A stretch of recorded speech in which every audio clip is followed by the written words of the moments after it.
अस्सलाम वालेकुम नाज़रीन, अंगारों पे चलना है तो बहादुरी, लेकिन असल में बेवकूफ़ी है। सानिया सवात होता है, हम बिल्कुल फैमिली के दुख में शरीक हैं और जो नुकसान उनका हुआ है ज़ाहिर उसका अजाला बिल्कुल भी मुमकिन नहीं है। लेकिन हम जब ऐसे मकामात पर जाते हैं तो हमारा क्या फ़र्ज़ बनता है? हमारा फ़र्ज़ ये बनता है कि जब भी हम किसी ऐसी जो पहाड़ी इलाके है उसमें जाते हैं, किसी झील के पास जाते हैं, किसी भी समंदर के पास जाते हैं, तो हमें उसकी सेफ्टी का ख्याल रखना चाहिए। हमें उस हद का ख्याल रखना चाहिए कि वो क्या हद मुकर्रर की गई है वहाँ की इंतज़ामिया की तरफ से कि इस हद से ज़्यादा अगर आगे बढ़े तो वहाँ पे नुकसान हो सकता है। अब क्या होता है, अक्सर हम सेल्फी बनाने के चक्कर में, टिकटॉक बनाने के चक्कर में उस हद को जो है वो तजावज़ कर जाते हैं, उस हद से पार होकर आगे चले जाते हैं। फिर खुदा ना खास्ता किसी भी किस्म की ऐसी सिचुएशन के अंदर फिर जब हमें भारी नुकसान उठाना पड़ता है फिर हमें पछतावा होता है। इसलिए हमें हमेशा चाहिए कि जब भी हम ऐसे मुकाम पर जाएं तो वहाँ की जो इंतज़ामिया होती हैं, वहाँ के जो रिहायशी होते हैं, जब वो हमें बताते हैं कि ये बॉर्डर लाइन है, इससे आगे आपने नहीं जाना,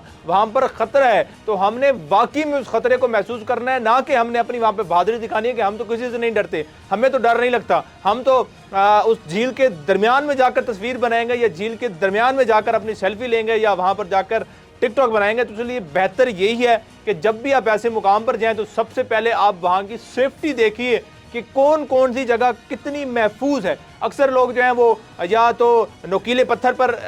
खड़े होकर तस्वीर बना रहे होते हैं या बिल्कुल एड्ज पर जाकर जो है वो तस्वीर बना रहे होते हैं और उसके नतीजे में हल्का सा पाँव फिसलता है और फिर वो एक साने में तब्दील हो जाता है और वो एक शख्स तो ज़ाहिर है अपनी ज़िंदगी ख़त्म कर देता है, उसके पीछे जितने भी होते हैं उनकी ज़िंदगी भी तबाह कर देता है। तो इसलिए अगर आप सैर करने जा रहे हैं तो सैर ज़रूर कीजिए, लेकिन इस सैर को जो है अपने लिए बायज़े खुशी बनाएं, ना कि अपने घर वालों के बायज़े गम बनाकर उसको चले जाएं। तो आप जब भी किसी तफरीही मुकाम पर जाएं तो वहाँ पर इस बात का ख्याल रखें कि जो सेफ्टी वहाँ पर मुहैया की जाती है, जो हद मुहैया की जाती है, उस हद को कभी भी ना तजावज़ करें। इस फैमिली ने भी ऐसे ही किया, उन्होंने नाश्ता किया, नाश्ता करने के बाद वो हद पार कर आगे उस मुकाम पर पहुँचे जिस मुकाम पर मना था जाना। वहाँ पर जाकर वो सेल्फीज बना रहे थे, एंजॉय कर रहे थे, लेकिन अचानक जैसे ही ये सैलाबी रेला आता है फिर उनको मौका नहीं मिलता कि वो वापस आ सकें, उनको मौका नहीं मिलता कि वो उस सैलाबी रेले से निकल कर जो है बाहर आ सकें और उसके नतीजे में उनकी जो कीमती जानें हैं वो चली जाती हैं।